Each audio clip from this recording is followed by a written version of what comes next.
If you've ever tried to find a homeowner's contact information or hunt down the cash buyer who flipped a house in your area, you know how important real estate data can be, and today's guest is a data expert. Burton from the data company Propstream is here today to share inside information about how Propstream works, settle some controversy that had real estate YouTube buzzing recently, and also give his perspective, not as an investor, but as someone working a super important job within the real estate investing industry. Even if you don't use Propstream in your business, that is totally fine. This episode is super insightful and a must listen for anyone who wants to understand how to get more deals and how to get better deals. And as a quick note, if you're listening to this on YouTube, please do be sure to subscribe. And if you're listening to it on your favorite podcast app, please do give us 5 stars as it really helps the show grow. Thanks so much, and let's get into it with Burton.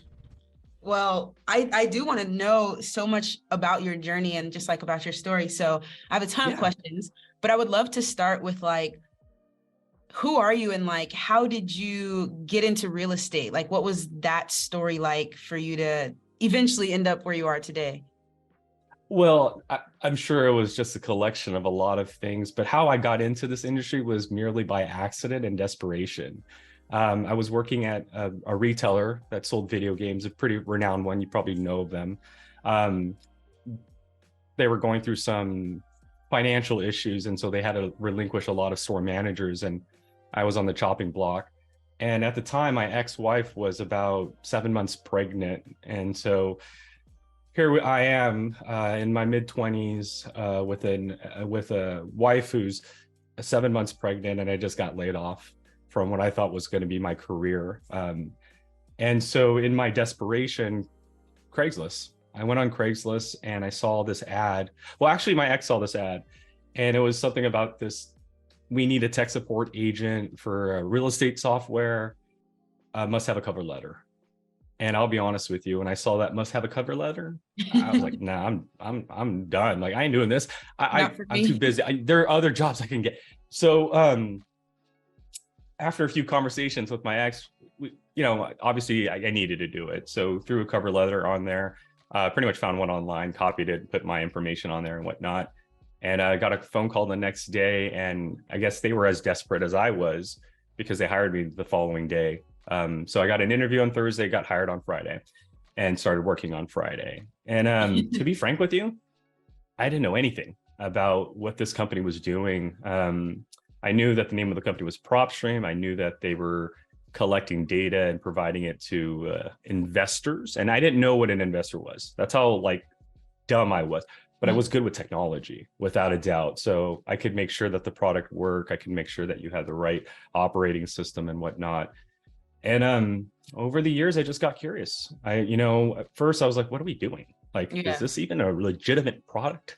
And I started asking our users. They would call in and I would have conversations with them. And then I took it upon myself to start studying real estate. So I took real estate courses at the local community college. I started talking to investors like yourself while they were calling in and speaking to them and asking what strategies they were applying. And so I just started absorbing what our consumers were doing with our product. And then because I was working with Propstream, I understood what we were doing with our product. And here I am today. I like to think of myself as that clerk behind the counter who knows everything about the store, right? And I'm just a tour guide who's had the experience to grow with Propstream over the last decade, and to learn from investors who do short sales, agents, brokers, lenders, contractors, people that do sub twos and wholesaling and novations and wholesaling. I mean, I got to experience all of that indirectly because of Propstream, but that's how I got into real estate. It was all by accident, but I did fall in love with it, and I'll tell you why. This is the only industry that I've worked in where everybody wins. And what I mean by that is that I have a conscience, and when I sell a product, I like to know that this product is going to help the community, right? I like to sleep at night. And in my previous jobs, didn't have that much confidence in the product, right? With Propstream, what we're doing is we're providing data to an investor who probably hates their 9 to 5, or probably wants to change their life or change their entire legacy, their family's legacy, which I'm all for, right? So we have this product that helps them win in their life. But what are they doing with our data? They're actually helping a homeowner who's also facing a situation. And if they help that homeowner gets to win as well. Yeah. So homeowner wins, investor, the agent wins, and then obviously we win because we're selling our product. And so for the first time ever, I got to find something I got to be happy with. And then here we are. I started with them in 2013 and I haven't looked back since. What's up, guys? Quick break to thank the sponsor of this podcast. Surprise, Propstream. Not only does Propstream always have a 7-day free trial available to you guys, but they've actually partnered with me to offer you guys a free training on how you can use Propstream data to find out what markets are hottest around the country and even see what markets might be up and coming. This training is going to be available for those of you who sign up for my 14-day beginners bootcamp, which I'll leave a link to in the description below. And even if you missed the live training, the recording will be available to you whenever you join the bootcamp. This training is going to be super valuable whether you decide to use Propstream in your business or not. So big thanks to the team over at Propstream, and let's get back to the show. Wow, that's a pretty cool story. I always love hearing about people who kind of stumble across real estate and then like find a lane in it. But you were kind of a tech guy. So how did you learn about tech? Did you go to school for that? Like, how did you get there? Partially some school, but about 90% of it was self-taught. I grew up in LA County. I was born in the Philippines, but my grandfather being a war hero, my family got dual citizenship, and my parents took the first opportunity to come to the United States. And so they landed in California, LA County. We first lived in Pico Rivera and then moved to a small city in LA County called Downey, California. And it had its ups and downs, good sides and bad sides. And both of my parents worked during the day. And so they didn't want us out in the streets playing around. So video games, that's really what my mom invested in. She realized that these video games would keep me indoors. And so I was that, 8, 9, 10-year-old and growing up, addicted to gaming. And what I learned through gaming was it's not so simple, right? Like you have to invest in time. And I always argue when people say video gaming are bad. Don't get me wrong, some of it is, but you have to understand you have ladies and gentlemen who have PhDs in computer science making video games. Right. So they're implementing their passion and their intellect into this product. And when a kid or an adult's playing a game, they're really just solving a complex problem that a developer created with their own artistic image, right? And so that's what I learned over time, that some of these games can be broken, can be exploited, or you can expand further. And so I grew up with that type of mindset that when you look at something, there's so many other angles to that one thing. And when I bumped into Propstream, I realized this data can be manipulated into so many different ways because there's so many different exit strategies. So I believe my technical side came from the constant gaming as a kid. And then obviously in my middle school year, You've Got Mail was a big thing. I mean, in terms of AOL, everybody had it. So that was part of my livelihood back then and how we socialized with other kids. And then the MySpace, the Facebook, the Instagram, the HTML that you had to do on your MySpace to get your top 8 and your music playing in the background. So indirectly, just society kind of helped me learn technology. So I'm happy that I grew up in that period. And then all of that, just putting it together and being a part of Propstream, I think has benefited my learning of the product, but has also helped our viewers. And when I do our teaching, when I educate, I'm using analogies that people can resonate with, because I'm just like anybody else, but also utilizing it in a fashion to help understand how data works for their business. And that's how I got involved with technology and where we're at today with that. Yeah, I love that. It makes me think about you saying like the MySpace, right? I remember like doing like going and finding the HTML code that would like play the music or like make your background move. And I love tinkering with like all of that little stuff too. And you're right, like it was fun, but like you're learning the back end of like how these things work. And like putting fun and learning together, I think it's probably the best way to approach it. So yeah, you just took me back to the MySpace days. So for somebody that maybe doesn't know what a data provider is, or maybe even never heard of Propstream, like what is it and what type of data do you get? Why is that data important? Just like what's going on here? Great question. I had to ask myself that many years ago too. Like, why do we do what we do? Well, so paint the picture. Let's remove technology. Let's go back, let's say 15 years, 16 years before Propstream started. What did an investor's day-to-day look like, right? So let's say you're a wholesaler today, but 15 years ago, right? You were going to the county every day. Like that was literally part of your schedule now. Like you would go to the county, you would befriend the clerk. This is where your communication skills again becomes a very powerful. You would befriend the clerk and you would ask them for the pre-foreclosure records, the high equity records, the cash buyer records. You would go to the auction quite a bit to find your deals, meet buyers there potentially. You would either have to be a realtor or know a realtor or have one on your team so you can know which properties were on or off market. And then good luck trying to find out if they had a mortgage on their property or not, right? Knowing their property details, good luck as well. You either did the research ahead of time or when they called you, it was wild, wild west. You just started asking questions about property characteristics. That's what we saw. We saw this void of unknown.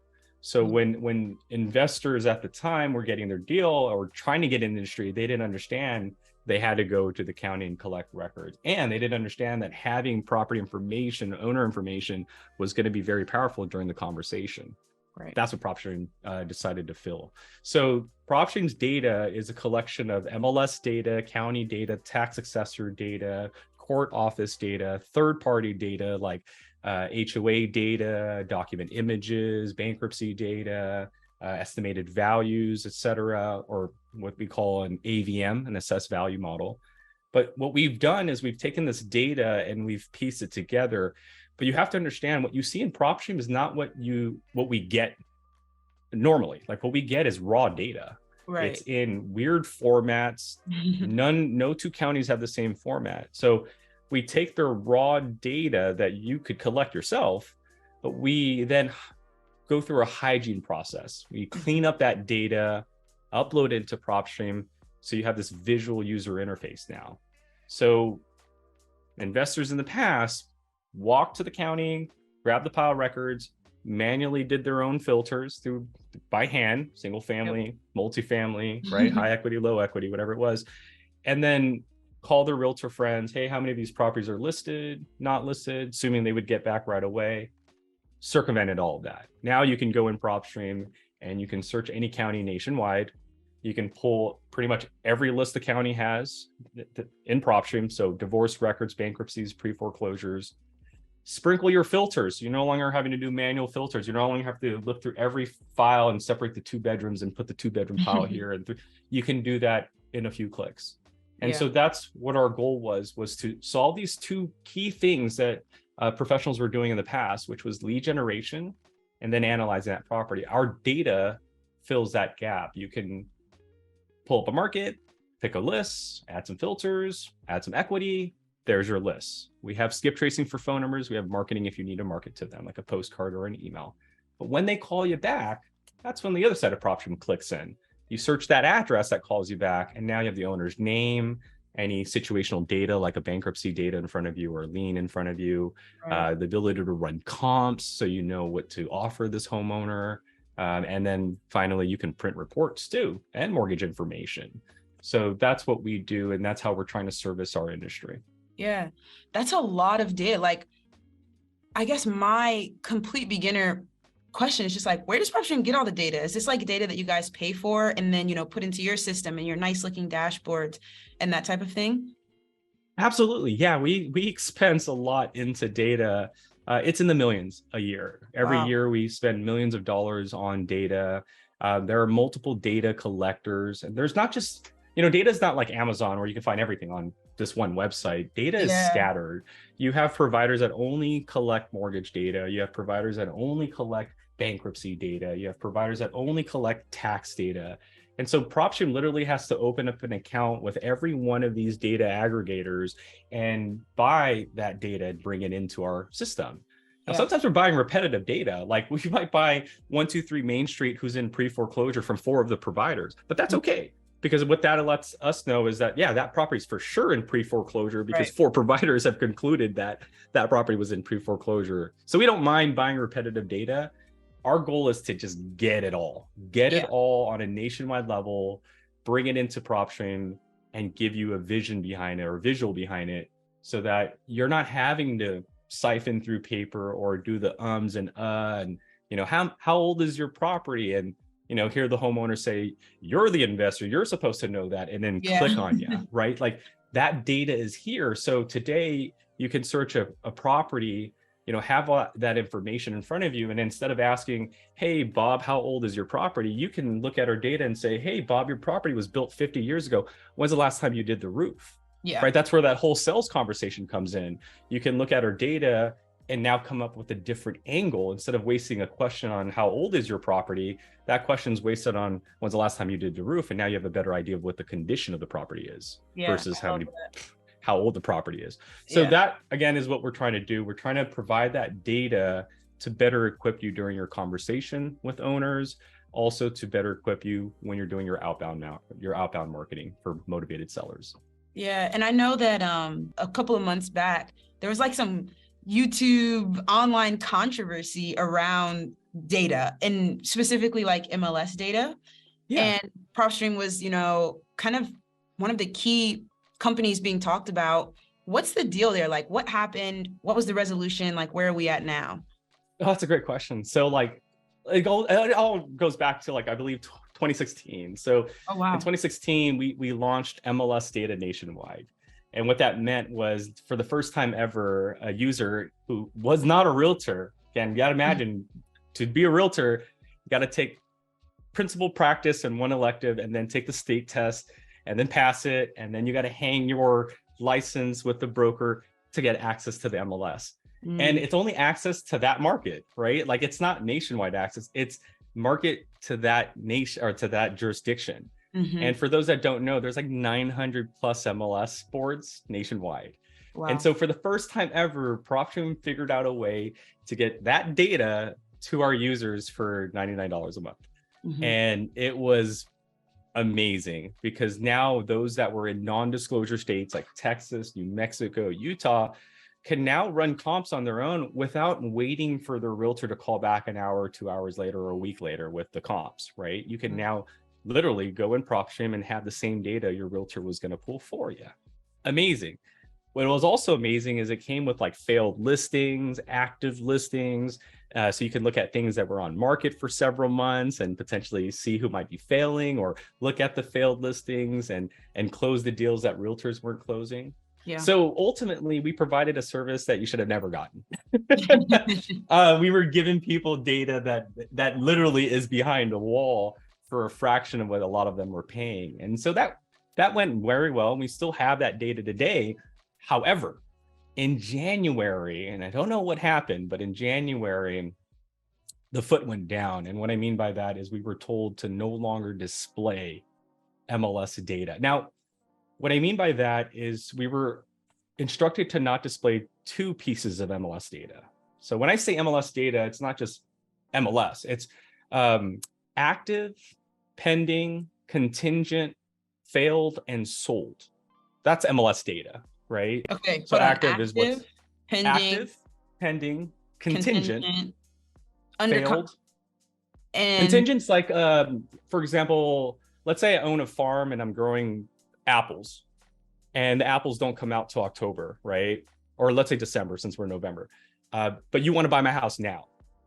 Yeah, sure. I'll sell you my house on the contingency that I get to pick those apples in December. Is that okay with you? So that's contingency. Pending and contingency, like when I see that on a property.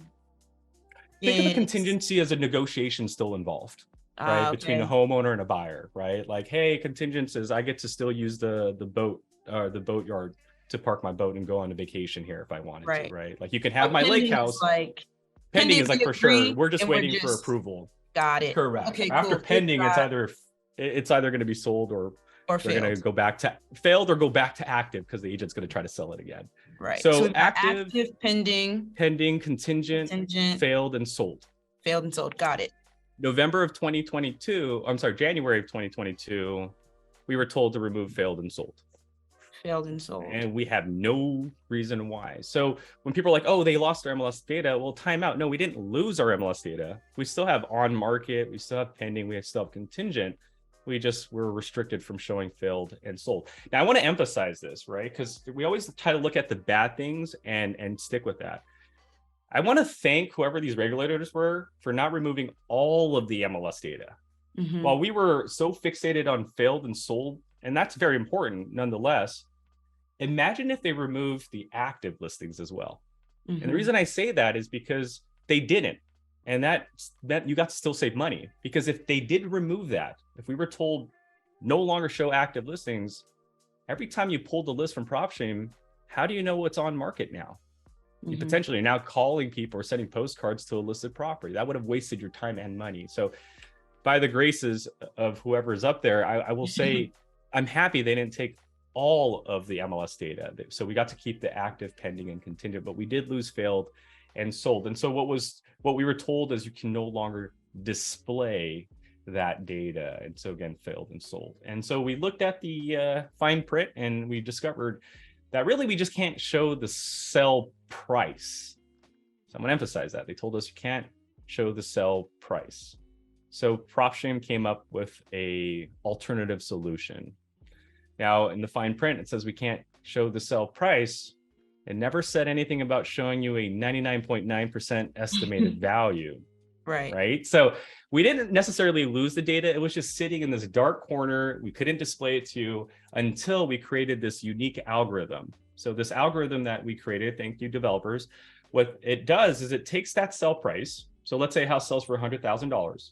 It takes that $100,000 sell price from the MLS, slams it through this algorithm, and spits out this purposefully estimated value that's up to, I'm going to repeat that, up to 1% off. So this $100,000 sell, we'll say in Propstream's MLS sold data, estimated value 99,999. Right. And that's how we've been able to show you the MLS sold data. So you might be sitting there like, hey, I'm looking at an estimated value here. That estimated value is technically the sell price, just knocked off by up to 1%. So that's how we've been able to bring back that data to you. And so it was a commotion at the beginning of the year, but I will say thank you.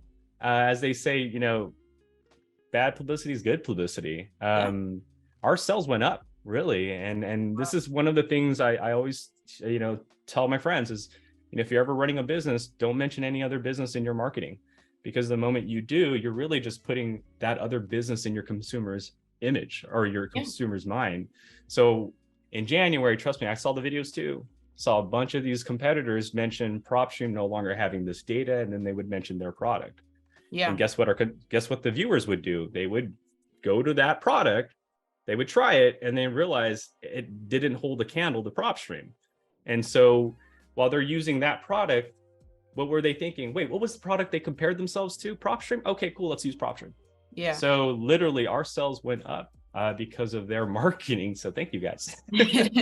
And, you know, from just like the viewer standpoint, right? I log into YouTube and I see all of these videos, right? That are like you said, Propstream lost MLS data. And it's good to know like what those categories are in the response. But my question is, was that a Propstream specific mandate, or are these other data providers, and of course, I'm just gonna say company A, company B, able to show failed and sold data when Propstream isn't? Or was it an industry-wide, no one can show this data? Yeah, it was an industry-wide mandate. Now, again, there are, just like wholesalers and every other, you know, strategy out there, there are bad actors without a doubt. So could there have been a company who may have, you know, paid under the table a broker to give them their data, right? Yeah, you could do that. Like I could literally hire a broker right now and say, hey, I'll give you $1,000 a month. Just feed me your data, right? If that person wants to do it. Now, we don't operate that way, right? Because if we do, we obviously get in trouble. And what ends up happening, you don't see Propstream tomorrow morning. And that's going to impact the hundreds of thousands of users that we have. And ultimately, again, what was my whole thing about doing this? The community. If Propstream shuts down today, what does that mean? Hundreds of thousands of people are not going to get their problem solved. So we just do not operate that way. So there were some bad actors that were literally lying up front. They were saying things like, we have that data, Propstream does not. And there are videos out there showing the side-by-side comparisons. You'll realize that some of them are just using estimated values, labeled it as a sold price. And if you did the comparison, their sold price was literally our estimated values. And then there were a few others that would say that they would have it, and then they would literally be regional based. It'd be like, oh, we only have it for certain areas. So it was a hot topic to jump on. It was a clickbait topic without a doubt. We're one of the biggest names out there when it comes to data. And who doesn't like controversy, right? Yeah. Who doesn't like a big name with a controversy behind it? And that was the controversy behind it. But at the end of the day, it technically helped because of the publicity that we got from not only our supporters, but also the AKA hater, or otherwise known as haters. They pushed our name to the masses. And so for people that were like, well, what's Propstream and what's the whole big deal about MLS? They would look into Propstream, and some of them weren't even in the non-disclosure states. So they were making this big deal about losing MLS sold data. And a viewer who was in California would be like, well, I don't need the sold data. I could just use your public records. And now we just got a new subscriber because of your video, right? Hey, so that's ultimately what happened. And so it was an industry-wide mandate until June when we released it. Still a mandate, but we brought it back in June in our own fashion, right? So to this very day, no one's supposed to have that. We have it because we're able to show you an estimated value rather than the actual sell price. And what about the failed listings? Was there any response there? Yeah, we strong-armed a little bit. So we did get that back. Not only did we get it back, but we added some additional features when we brought back the failed and sold listings. So when we brought back the failed listings, we added this feature called Never Listed.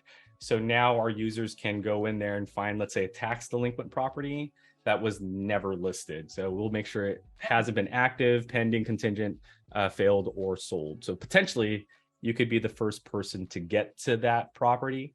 And then another update we added was we separated for rent for sale categories. So you could look at a failed listing that was for rent, or a failed listing that was for sale, or a sold for rent, or a sold for sale. You have those options now. So very cool. It's back, but yeah, there was a little speed bump along the way this year. Yeah. Thanks for that insight. It's, it's confusing when you have a million different people with different opinions. So I'm glad to hear just like from you guys yourselves kind of what happened and what the response was. My next question, and this is something we got the chance to talk about a little bit off camera, but the entire point of this podcast is like give people the chance, like listen into these conversations that may just be happening behind closed doors or on the phone between friends that really give some insights into how to achieve success. And so we had a conversation a little while ago about like just your opinion on the state of the market. And you were giving me a recommendation on maybe some lists that I could target through Propstream that, may be a little bit less known. And so just for my audience, I would love if you would share that with us again.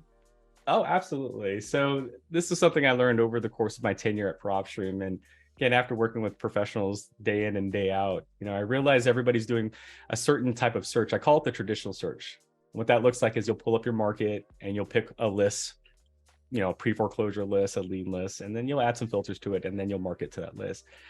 I have to remind, for those that are watching, I have to remind users and anybody that I come across that motivated sellers aren't always going to be on a list. They're not always going to be on a pre-foreclosure list. They're not always going to be on a lien list. They're not always going to be on a tax delinquency list.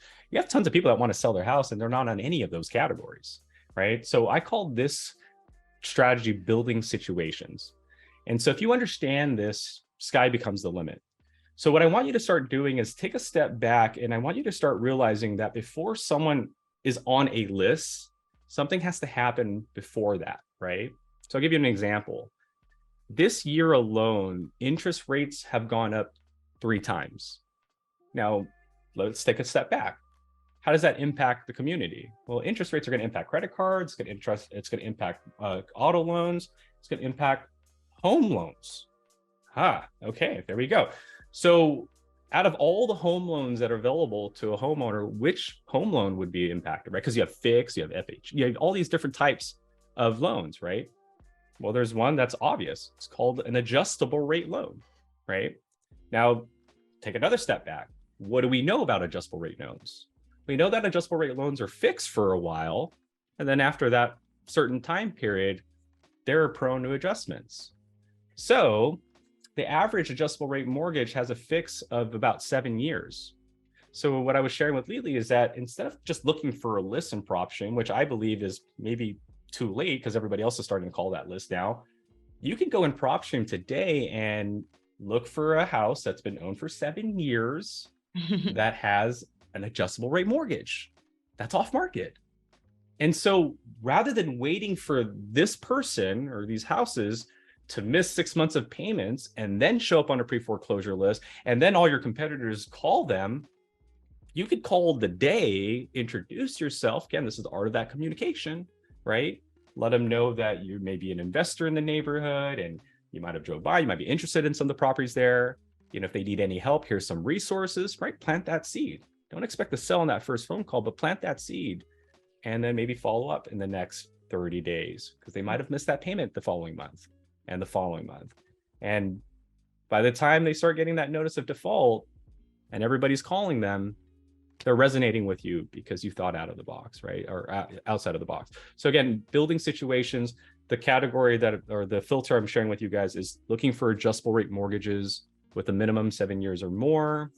Obviously aim for individuals. Those will probably be the ones impacted the most, and take it from there. Yeah, I love that. That's definitely something I'm going to be trying out. And yeah, I just love the way that you think about like, what is the situation today that might lead to somebody being on a list in 6 months, and how can I get ahead of everyone calling that person in 6 months? So yeah, I really love that. Here's another one I like to share. I mean, even property details itself could be a sign of motivation. When I was in middle school, we lived in a duplex, me, my mom, my dad, my brother. It was 4 of us, 2 bedrooms, 1 bathroom. That 1 bathroom was the worst thing ever. Like my brother would hog up the bathroom. And by the time I got to it, we had no hot water. Like literally I was taking cold showers every morning before school. And that's what I have to share with people is that you could use that as an example to find a motivated seller. Like you can go in your market right now, look at all the occupied properties that have been owned for minimum 10 years that are sharing 1 bathroom.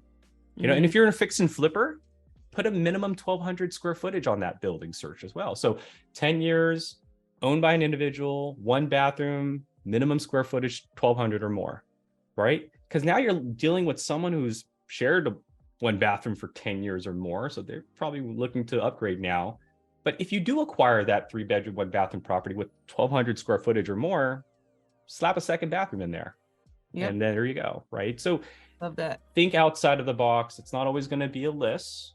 Think of situations, whether it's property details, adjustable rates. So pay attention to the news articles. If tomorrow morning, it says, hey, Behr paint from 1960 to 1970 was cancerous, which it is, and I'm just making this up right now. So, but you should probably be going in Propstream right now, looking at properties built in 1960 and 1970. Think of that as the way to approach Propstream, and hopefully that can help you find a few more leads and edge out your competition.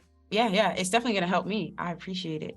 What was your sales job, and how did you feel about that? Because I mean, real estate in a lot of ways is just sales, especially for those that are like on the front end talking to the sellers or even talking to buyers and agents. So what was your background in sales? My first sales job was Wells Fargo. I was a phone banker. Well, I first started at an actual bank, but when I started, I was about 22 years old and I was very young. So if you think I'm 22, thank you. But I'm actually in my mid 30s, but you can only imagine what I looked like when I was in my 20s. Yeah, like a baby. So, oh my goodness, Lili, that's exactly what my branch manager would tell me. She would call me Baby Burton. And so we obviously wanted to acquire business. And so it was decided to go to a phone bank. I had a really strong command in my voice. And so instead of being face-to-face where people wouldn't take me seriously, go over the phone. And so I became a phone banker, and I took calls over the phone for Wells Fargo, and pretty much just help I would be able to see their profile, see their finances, see their savings, see if they own, had a loan for a car or boat or a house, and then quickly evaluate their profile and provide suggestions for them. Now, this is prior to the meltdown. I worked with them in like 2007 and 8. And so we were closing a lot of loans. I can tell you that for a fact. But again, my sales skills were amazing, but it wasn't an industry I enjoyed. And so that didn't last long. The flame kind of burned out, and I went from there to a corporate office, kind of did help desk on the back end. And that was fun and had its moments. And then again, I wanted to get in front of people. So Yeah. I don't know why, but I started working at that video game retailer, GameStop. And I kind of liked it because it was blending my childhood with sales. Yeah, yeah. And I was just helping parents understand the product that they're about to buy to their 7-year-old kid. And so Yeah. had some fun with cool. it. Yeah, different type Yeah. of sales, because you're not only selling the parent, you're also selling a 7-year-old, 8-year-old, a 9-year-old on a Yeah, yeah. product. So Are you one of the people who kind of recommends that people maybe get into sales? I've heard two reasons. One, sales being like almost that unlimited upside in some ways. Like if you're working commission based, then it's like, well, the more deals you close, the more money you make versus just like being on a salary. And then two is like a way to just practice your skills of talking to people and confidence and persuasion. Like, would you recommend someone who was trying to build those things go into sales? I would always recommend going into sales exactly for what you said, just to understand the art of persuasion. It's one of the books I recommend, The Art of Persuasion by Bob Burton. But I think for anybody, you have to understand psychology of a human. You have to understand how they're going to feel when you say a certain something. You have to understand that your tonality, the way, how fast you speak, all plays a vital role in being able to establish a firm communication with, or line of communication with, that individual you're about to speak with. And it looks like sales right now is probably the only industry, or one of the many industries, I'm sure there are many out there that I can't think of, but that has you thinking on the feet. And the reason it has you thinking on the feet is because a lot of sales positions have a very aggressive payout. You're either on commission, and if you don't get your sales, you're not going to get your paycheck to pay the bills. And I think that's what gets the pressure going to get people thinking on their feet. Mm-hmm. So when someone says no, in the back of your mind, you're like, dude, I got to get that paycheck to pay my bills. So you come up with a different angle. And hey, I will say sales will definitely help you out with that. But I also say communicate. You have to communicate. You have to get out there and talk to strangers, talk to people, make short conversation when you're at the grocery line. If you get comfortable with that, sky becomes the limit, in my opinion. And that to me has been my biggest benefit. As I travel, I talk to a lot of people, and I learn different things from different individuals, and I learn new words from other individuals. And all of that just comes together so that I can pay it forward. And that's just my opinion there. No, it's interesting that you say that, because I was just finished rereading the 4-Hour Workweek, and one of the early tasks that he gives seems completely unrelated to making money, right? But it's just to like go to the mall or go to the grocery store and strike up a conversation with a stranger, just for the purpose of like getting over that fear that you have about doing it, and realizing that like it's fine, like nothing horrible is going to happen. Like, if you ask this person, hey, I like your shirt, where'd you get it from? Like it'll be fine. And so many new real estate investors, I think, have a lot of fear around talking to people. And I get it, because it is scary to like ask somebody to sell you their house. But even just like those little ways of building up that confidence can be really useful. Yeah, I agree. Confidence is a muscle, if you think about it, right? It's something you have to build. Just like any other muscle in your body, you have to build it. And the only way to build it is to put yourself in these positions where you're testing your confidence. And what better way to talk to strangers?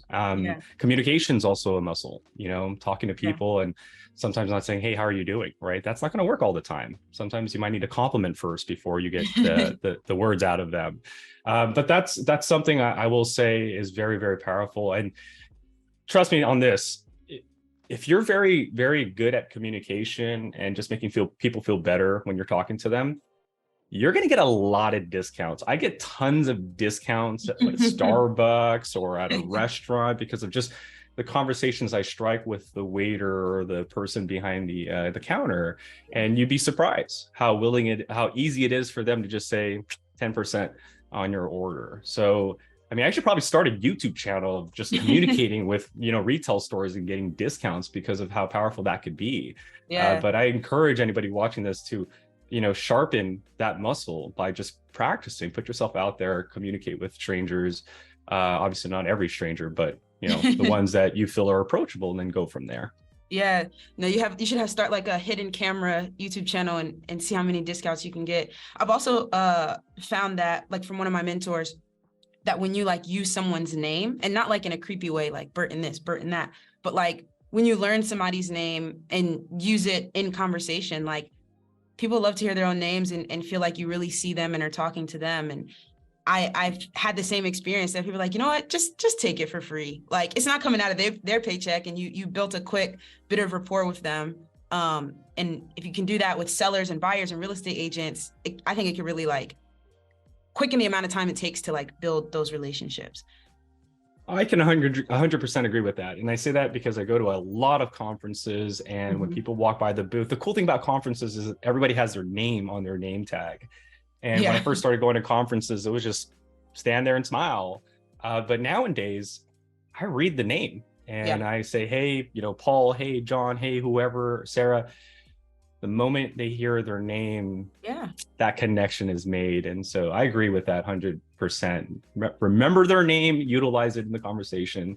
It's a very powerful tool to utilize. Yeah, I love that. And speaking of kind of getting into conversations with people, it sounds like that was a big factor in you getting into real estate, talking with the clients that were using Propstream.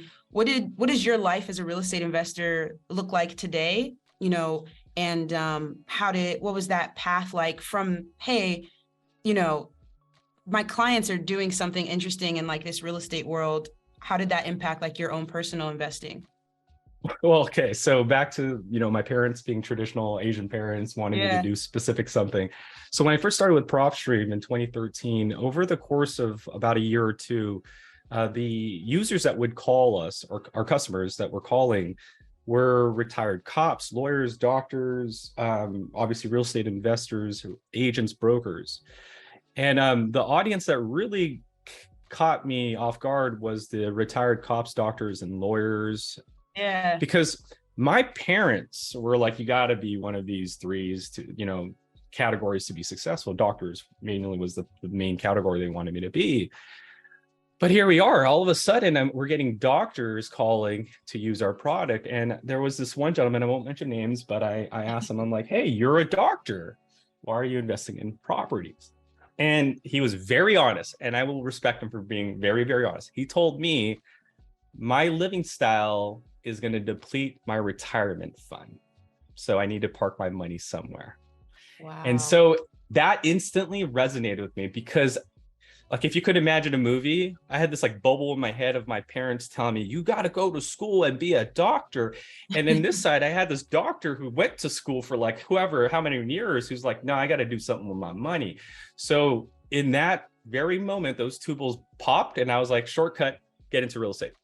So the first thing I started doing was the research. I was like, okay, get into the research, learn how their users are utilizing the product so you can better communicate, better service the product to them. And that's where we're at. So it was a collection of obviously wanting to know what Propstream was doing and how we were servicing our users. And then one of our users being bluntly honest, letting me know that, yeah, he went to school for X amount of years, but he's just like anybody else, still has to worry about the financial part. And here he is after, what I thought was a successful career, right? He still has to grind many years later to sustain that lifestyle. And so that's where I saw that imaginary bridge where I'm like, I could just walk right over here right now instead of do this traditional path my parents. And then again, I'm not trying to diss that. Like, I encourage that, and we need more of that, because if you notice, we're seeing less teachers and less doctors and all of the important occupations that we need. So I'm not trying to diss that. For me, because I'm not a book person, or I just can't sit at a lecture, ever get an A on a quiz or test. That was my path in my life that I saw. And so here I am today working with investors and agents and lenders, pretty much every real estate professional you can imagine, and showing them how to utilize data. Yeah, that's awesome. And it reminds me of my accountant. We were actually just having a conversation, and he invests in real estate as well. And I asked him like, hey, how did you went to school for accounting, how did you get into real estate? And he's like, well, I kept seeing like okay, I see the teacher's taxes, right? And then I see the doctor's taxes, and then I see the real estate investor's taxes, and the real estate investor is crushing everyone else. And it's like, I need to do what that guy's doing. So yeah, I thought that is kind of similar story there. Well, yeah, I definitely, I've learned a lot during this conversation. And just a final question I want to ask is like, what do you see in the real estate industry coming? Right? We talked about kind of adjustable rate mortgages, but do you think, what's coming next? Like, just what's your prediction? And if you're right, then we'll replay this clip over and over again in 6 months and you'll be the super genius. And if not, no one will remember anyway. Oh, right. So I think there will be a correction. I don't think there'll be like a crash, but you'll start seeing sell prices dip a little bit, not too dramatic. But I think construction will change dramatically. That's just my highlight. I think the concept of what houses were back then versus today will be slightly different. And I say that because in my neighborhood, I'm no longer seeing your standard single family residential. I'm starting to see these weird 3-story kind of condominium setups where like the first floor is your garage, your bathroom, your second floor is your living quarters, your kitchen, your third floor is your master bedroom, which also has a sky deck or like a roof deck. I'm seeing that pop up all over Southern California. So rather than use this one huge lot, 2,500, 3,000 square foot lot to build a single family, we can build 4 of these. Yeah. So I'm starting to see that. And I do believe vacant land will become it always has, but I think as the population grows and as demand for property grows, I believe vacant land is going to be very, very important, especially if it's within, the city limits. I do believe zoning is going to change quite a bit. That's just my opinion. If not already, but I do think zoning is going to change quite a bit. So for those watching, if you aren't paying attention to zoning, I would start doing that now, because you might grab a vacant land that might have been zoned for residential, but now it could be zoned for commercial, and that could be sold for a lot more than what it was previously. So that's just my thought behind it. Slight correction, but different building developments will start happening and zoning will change to accommodate for the demand of houses and to, again, make it a little bit more affordable for people. Yeah. Really, really good. I love that. Before we get out of here, is there anything else that you strongly believe in about real estate, business, or success in general that you think people should know? I will say this: if you're looking to get into real estate, don't get into it for yourself. Get into it because you're here to help other people. Far too many times I see people get into this industry because, they're trying to, obviously make a living out of it. And that's going to happen. But if you're doing it for yourself, you're already heading down the wrong path, in my opinion, because you're going to start making decisions that you shouldn't make. If you're doing it for people, you're going to be heading into the right path. And I say that because there will be times you might need to cut your income, right? You might need to, you're going to be put in a situation where you can make money or you can save someone from their situation. And if you were here for yourself, you're probably going to choose to make money and not save this person. So for those that are watching, don't treat real estate investing like a trial period. It is a lifetime decision. So if you're going to be in here for the long run, remember, you're in here for the long run to help people. And if you maintain that trajectory, sky becomes the limit. You're definitely going to be who you aspire to be in this industry. And that's just my only thing. Don't treat it like a trial period. Treat it like something that you're going to stick with for the very, very long time. I love that. Well, yeah, thank you so much for everything you shared today and just chatting with me and letting, the listeners listen in. And we'll definitely have some bonuses and some opportunities for people to get their hands dirty with Propstream. And thank you for your time. We appreciate it. I'm happy to be here. I was honored to be here. So thank you so much, Lili. Appreciate you. For sure. I hope you all enjoyed that conversation. And don't forget, there's a link to a free trial and extra bonuses if you want to try out Propstream for yourself. If you're listening to this on YouTube, please do be sure to subscribe. And if you're listening to it on your favorite podcast app, please do give us 5 stars, as it really helps the show grow. In the meantime, check out this episode with Jamil Damji and learn about how he lost millions in the market crash of 2008 and then made it all back.